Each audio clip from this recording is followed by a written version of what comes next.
Bienvenidos a Líderes en Off, mirada sobre la innovación en salud, liderazgo y diversidad. En este ciclo de entrevistas invitaremos a distintos líderes de distintos sectores para que nos hablen de su visión y los desafíos justamente en estos temas: la innovación en salud, el liderazgo femenino, la diversidad. En este primer encuentro de Líderes en Off nos acompaña nuestra querida Mónica Bonin, médica cirujana, especialista en ginecología, obstetricia y además en endometriosis, ¿no? Mónica es miembro del Servicio de Ginecología y Obstetricia del Hospital Privado Universitario de Córdoba. También pertenece a las comisiones directivas de la Sociedad Argentina de Cirugía Ginecológica y de la Sociedad Argentina de Endometriosis. Muy bienvenida, Mónica, muchísimas gracias por acompañarnos hoy. Para partir esta entrevista, cuéntanos un poquito de tu historia profesional y tu experiencia, Mónica, en todo este campo quirúrgico, ¿no?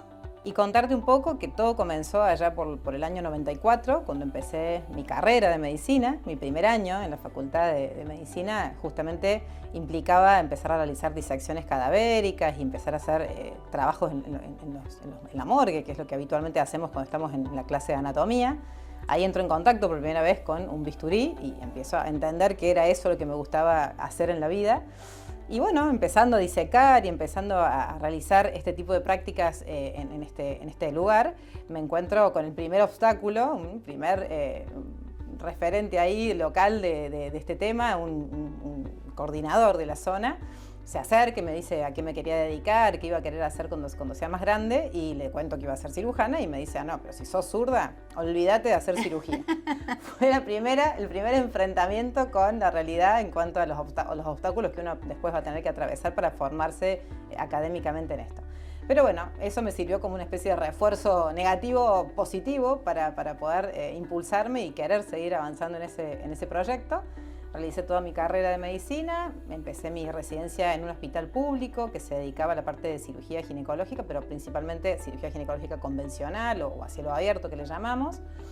Y en aquel momento mi jefa de residentes, colega, amiga actual, me dice: ¿por qué no rendís en el hospital privado, que es donde actualmente trabajo, que ya en aquel momento hacía cirugías laparoscópicas importantes? Y decidí hacerlo, dejar esa residencia que ya había comenzado para empezar otra. Y ahí me metí en la residencia del Hospital Privado Universitario de Córdoba, donde logré empezar a forjar las primeras armas en cirugía ginecológica laparoscópica.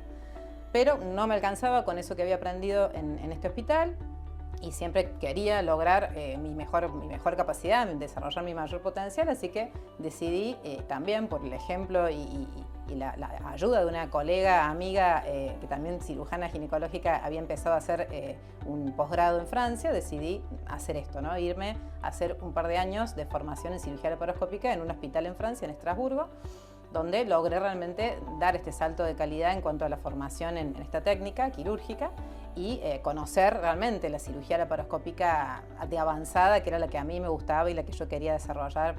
Mónica, cuéntanos un poquito. Sabemos que la industria de la salud en general tiene una presencia mayoritariamente de hombres y sobre todo cuando hablamos de la práctica quirúrgica, ¿no? Entonces, cuéntame un poquito cuáles son los desafíos que tú has enfrentado con esta oportunidad que tuviste de estar en Francia. ¿Cuál es la diferencia que ves acá en Argentina, en Latinoamérica, versus la realidad que tenemos en Francia?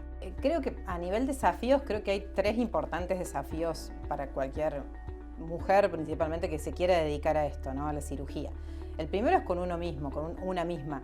Entender que vas a poder, creer en tu potencial, creer que tenés la capacidad en un mundo donde habitualmente la cirugía principalmente es manejada mayoritariamente por hombres. Y bueno, es difícil enfrentar ese desafío de inicio y creer que vas a tener la capacidad para lograrlo. Entonces muchas mujeres desisten, por más que les guste y les interesaría desarrollarse en esa área, desisten de hacerlo por este freno que pone un poco la cuestión cultural y social.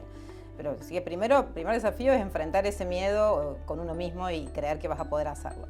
Segundo, con los pares, con los colegas, ¿no? Muchas veces, a pesar de que cada vez hay más mujeres en el ambiente quirúrgico y cada vez más aceptadas son las mujeres entre los colegas cirujanos, sigue siendo un terreno muy masculino, sigue siendo un terreno donde el hombre elige a otro hombre también para las cuestiones académicas, para las cuestiones científicas. Entonces es todavía un obstáculo, ¿no? El terreno en cuanto al poder empatizar con los colegas en ese sentido.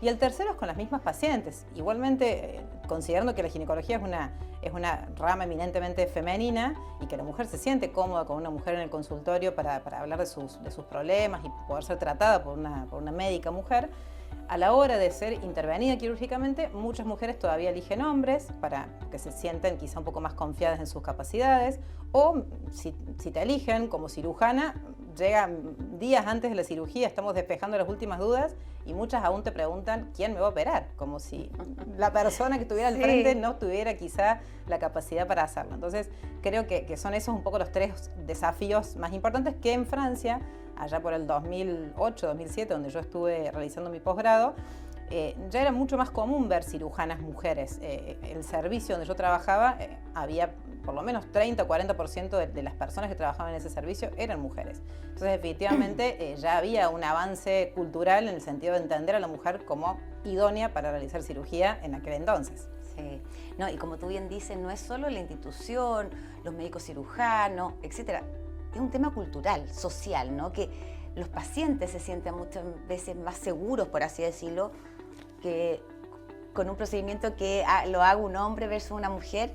Es un tema que tiene que ver con la cultura, ¿no? Y que tenemos que ir cambiando. Nosotros en Johnson & Johnson estamos trabajando firmemente, ¿no? Para poder entender cuáles son estos desafíos, ¿verdad? Y que enfrentan las mujeres en el campo sanitario. Vamos a hacer una encuesta ahora junto a Voces Vitales para entender todos estos desafíos, barreras, para poder empezar a trabajar, ¿no? Conscientemente en hacer esta industria una industria muchísimo más diversa. Así que bueno, ahí te iremos contando qué sacamos de esta encuesta.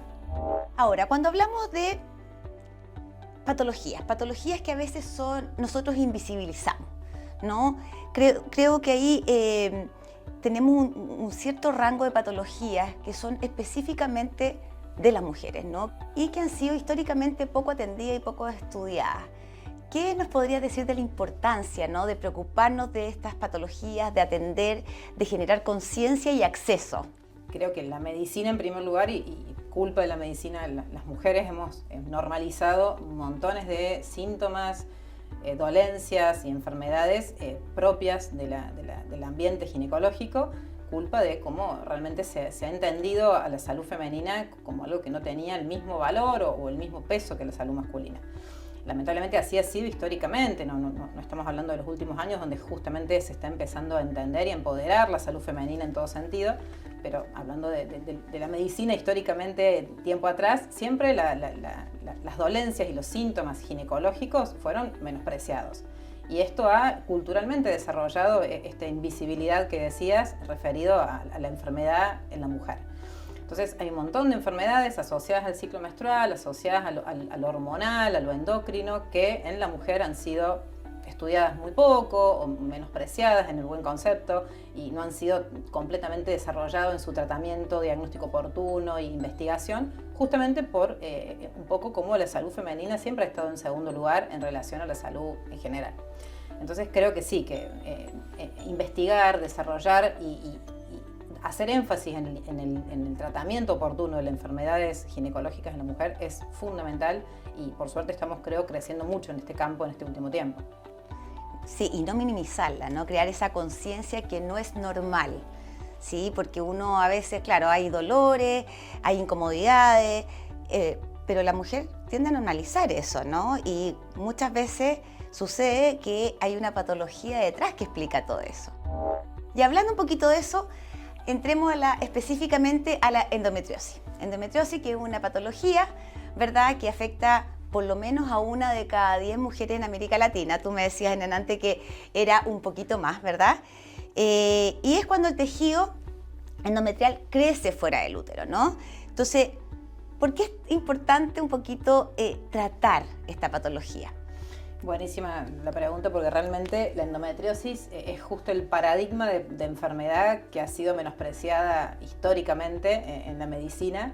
Justamente el conjunto, ¿no?, de síntomas que identifica a la enfermedad, a la patología, el dolor en el ciclo menstrual, el sangrado menstrual abundante, el dolor al mantener relaciones sexuales, son todos síntomas y todas dolencias que han sido históricamente consideradas normales, entre muchas comillas, y que justamente han ido en detrimento del diagnóstico oportuno y del tratamiento correcto de esta enfermedad de la endometriosis, que tal como decías, en las estadísticas oficiales afecta a 1 en cada 10 en Occidente. Siempre hago la relevancia entre Occidente y Oriente porque hay bastantes diferencias culturales, nutricionales y demás que hacen que la mujer occidental tenga mucha más prevalencia de endometriosis. Yo creo que es más aún, ha habido en este último tiempo un crecimiento importantísimo en la cantidad de pacientes que la padecen.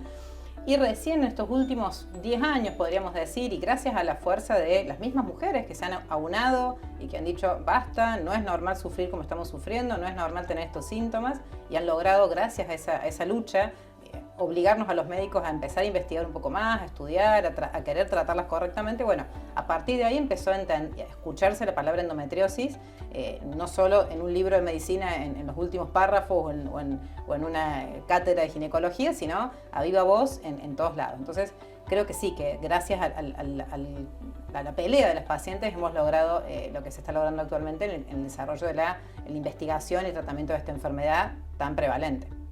No, súper interesante. Y ahí, qué importante es crear esta conciencia de vuelta, no solo en las mujeres, sino también en el cuerpo médico, ¿no? Para que tengamos, una cosa es ir y preguntar, ¿no? Tener el diagnóstico oportuno, pero otra cosa también relevante tiene que ver con tener un tratamiento adecuado. Y ahí, como tú bien dices, ahora se está generando mucho más conocimiento, investigación acerca de cómo tratar esa dolencia, ¿no? Sin duda, recién en estos últimos años se ha podido entender la enfermedad como tal.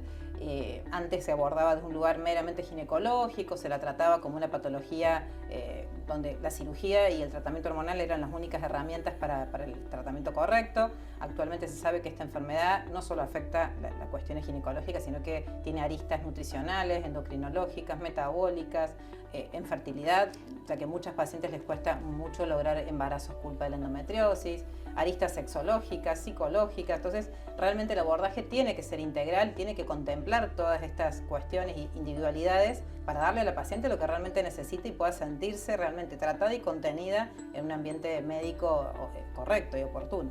Súper. Cuéntame un poquito de cómo crees que ha evolucionado el liderazgo femenino, ¿no?, en la industria de la salud. Y ahí, liderazgo femenino o la diversidad, hablando de etnias, de edades, un poquito más, hablando de esta diversidad mucho más amplia, ¿no? ¿Cómo lo has visto tú evolucionando en la industria de la salud? Yo creo que el liderazgo ha cambiado mucho, ha cambiado el concepto que teníamos de liderazgo, ¿no? Históricamente o tiempo atrás, si uno se imaginaba un líder, se imaginaba una persona de cierta edad, habitualmente hombre, con cierta trayectoria y que únicamente ese tipo de personas a una edad ya más en edad de retirarse podían encabezar el liderazgo de una empresa o de un team quirúrgico o de un equipo. Ahora entendemos el liderazgo como algo que no solamente implica experiencia y trayectoria, sino que también se necesitan de ciertas cualidades humanas y fundamentales para poder desarrollarse correctamente como habilidades blandas. Exactamente, que son tan importantes sí, para que un equipo funcione, ¿no? La inteligencia emocional, la empatía, el dejarle crecer al resto de los miembros del equipo para lograr justamente potenciar el trabajo del equipo completo, y todo eso se está logrando a partir de incluir a otras personas en estos conceptos de liderazgo y no quedarnos solamente con aquel referente de cierta edad masculino, sino empezar a incorporar mujeres, personas más jóvenes. Así que creo que sí, que está cambiando positivamente. Qué bueno. Positivamente, quizás a veces no a la velocidad que quisiéramos, pero vamos avanzando, ¿no? Tal cual. Y sabemos que es tremendamente importante tener equipos diversos a todo nivel, ¿no? En la industria de la salud, en la industria de las distintas compañías, porque sabemos que eso no solo contribuye a los resultados económicos, sino que también fomenta la colaboración, fomenta la innovación, ¿verdad?